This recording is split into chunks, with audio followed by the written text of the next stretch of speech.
રસ્તો ખરાબ છે એટલે થોડાક લાકડા અહીંયા ખાલી કરી રહ્યા છે.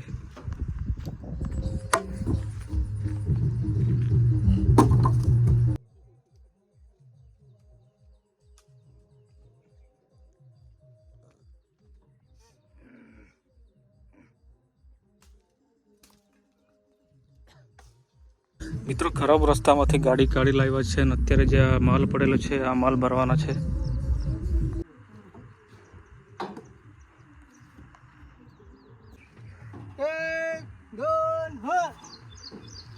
મિત્રો પિકઅપમાં નીલગીરીના લાકડા ભરાઈ ગયા છે અને અત્યારે દોરડા બાંધી રહ્યા છે. મિત્રો દોરડા બાંધી એટલે સીધા નીકળીશું આપણે જેકે પણ કંપનીમાં જવા માટે.